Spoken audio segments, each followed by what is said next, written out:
Uma política desenvolvimentista que seja sustentável terá que começar na agricultura e na preservação das selvas remanescentes.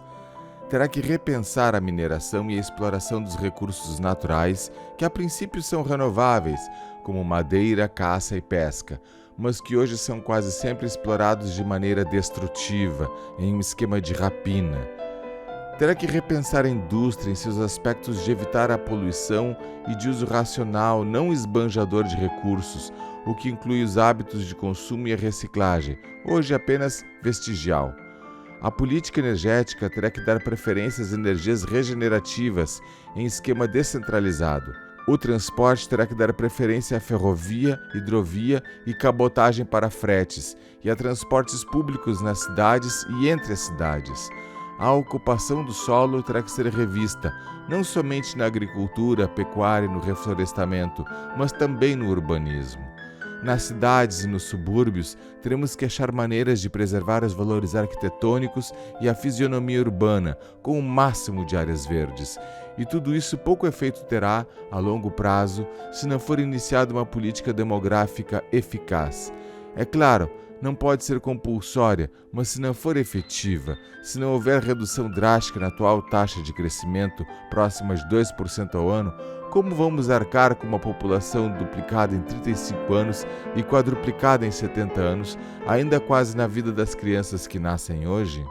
Lutzenberger deixou um emprego numa multinacional alemã que produz agrotóxicos e voltou ao Brasil em 1971 para iniciar o trabalho pela ecologia. Fundou a Associação Gaúcha de Proteção ao Ambiente Natural. Desde que meu pai retornou ao Brasil, após mais de década no exterior, em janeiro de 1971, e o início das atividades da Agapan, transcorreram apenas 2 meses. Isso numa época em que os recursos de comunicação e articulação eram mínimos e a urgência ambiental era nula. O mais importante, assim, mais encantador de tudo eram as reuniões de segundas-feiras de noite no edifício ouvidor. Aquilo ali era uma efervescência, uma quantidade de gente jovem, curiosa, querendo saber o que estava acontecendo, o que podia fazer. Denunciamos e atuamos contra a poda indiscriminada na cidade de Porto Alegre, que culminou em uma legislação adequada. E começou em 1973 a luta contra a poluição produzida pela então fábrica de celulose Borregar. Lutamos para que no início da década de 70 o governo do estado fechasse pela primeira vez a Borregar, que pelo seu alto índice de poluição no ar e do Guaíba causava danos na saúde da população e no meio ambiente. E acabou conseguindo uma vitória muito maior.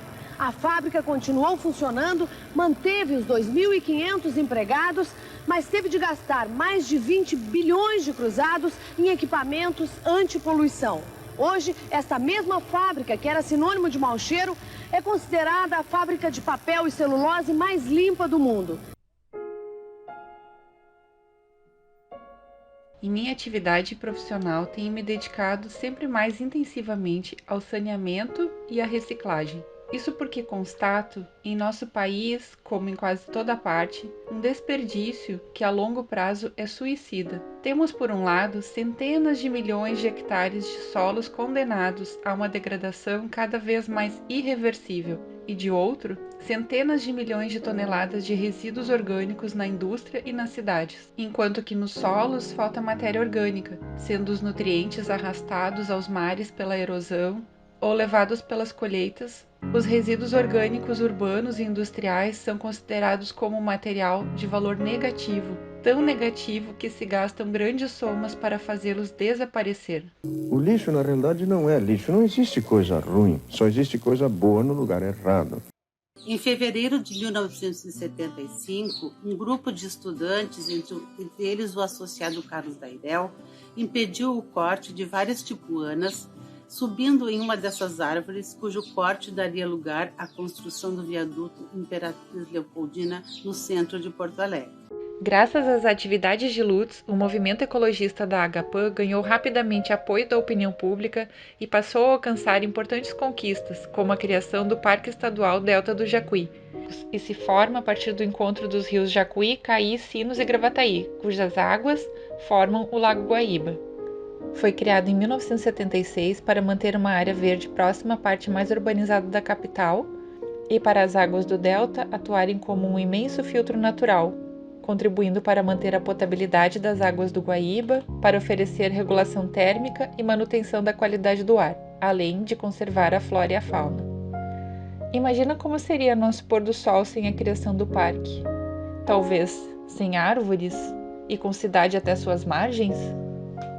Em 1988, ativistas da Agapan subiram até o topo da chaminé da usina do gasômetro e colocaram uma faixa com os seguintes dizeres: não ao projeto Praia do Guaíba, Agapan. O objetivo da manifestação foi conclamar a população a ir até a Câmara de Vereadores e impedir a votação do projeto que, se aprovado, privatizaria o principal patrimônio público de Porto Alegre, que é a Orla do Guaíba. A multidão que se concentrava no Parque Marinha do Brasil caminhou para a beira do rio. Uma a uma, as pessoas deram as mãos e começaram a formar uma corrente. O protesto ocupou a Avenida Beira-Rio, a primeira obra do projeto Praia do Guaíba, que os ecologistas não aceitam. E por que você está abraçando o rio? Porque eu acho que o rio é nosso, né? E a gente tem que garantir ele para o povo de Porto Alegre. A partir do momento que a gente se conscientizar da importância da ecologia, a gente passa a se importar pelas questões que envolvem a cidade. Acho que esse projeto tem que ter a participação do povo porto-alegrense. Em pouco tempo, a fila tinha cerca de 3 quilômetros, indo do Parque Marinha até a ponta do gasômetro. Foi a maior manifestação ecológica realizada em Porto Alegre. Nos anos 80, em Rondônia, em meia floresta, os governos militares implantaram um controverso programa de colonização e reforma agrária, financiado principalmente pelo Banco Mundial. Lutzenberger denunciou os problemas sociais e ambientais do programa por meio de sua participação na série documental produzida pela televisão britânica sobre a devastação na Amazônia. A Década da Destruição, com direção de Adrian Cowell, cuja exibição em países europeus, Brasil, Canadá e Japão, levou ao convite para que Lutzenberger prestasse depoimento no Congresso Nacional Norte-Americano, em Washington. Esses eventos provocaram uma mudança de atitude por parte do Banco Mundial, projetaram Lutzenberger internacionalmente e ajudaram a promover a Amazônia como problemática de alcance mundial.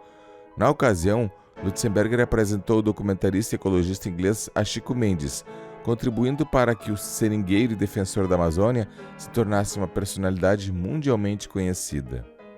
Em 1988, o maior reconhecimento. Lutzenberger recebeu na Suécia o Prêmio Bem Viver, considerado o Nobel alternativo. Em 1990, aceitou um convite para integrar o Ministério do Meio Ambiente do então presidente Fernando Collor de Mello, dizendo ser uma oportunidade rara de ocupar uma posição muito influente. Procurou reprimir o uso do mercúrio no garimpo, o garimpo em terras indígenas, as queimadas, o desmatamento, o lobby das empreiteiras da construção e foi contrário à construção da hidrelétrica na Amazônia. Sofreu também muitas críticas, como a de querer sabotar o desenvolvimento da Amazônia e de ser omisso diante da corrupção oficial. Sua permanência no governo foi breve e controversa. Tentou implementar um modelo radicalmente novo de política ambiental, abandonando a visão tecnocrática e os megaprojetos e convocando as populações locais à participação. Por isso, não tardou em entrar em conflito com o sistema em vigor, encontrando oposição principalmente na bancada ruralista do Congresso e na indústria madeireira. Nesse período, desempenhou um papel importante na demarcação das terras indígenas, em especial a dos Yanomamis, em Roraima, na definição do conceito de área de proteção ambiental e uma lista de outros tópicos fundamentais para a ecologia brasileira. Tinha profundo respeito pelos povos indígenas, reconhecendo sua conexão com a natureza e sabedoria. Eu me lembro que o Lutzenberger, meu amigo José Lutzenberger, foi um dos grandes promotores dessa iniciativa no Rio Grande do Sul e que devagarinho foi se espalhando pelo Brasil a iniciativa de criar associações de proteção ambiental e de engajamento na luta ambiental no Brasil. Professor, depois que o senhor separa o lixo, o que acontece? Pois eu tenho aqui um sistema de composto que eu considero o mais prático de todos, essas caixas de tijolo solto, né? Além disso, nós estamos aqui resolvendo um problema para a prefeitura. Se pelo menos as casas, as pessoas que têm casa com jardim, fizessem compostagem no fundo do jardim, estaria já resolvido uns 30%, 40% do problema do lixo para as prefeituras. E quem vive em apartamento, professor, o que pode fazer?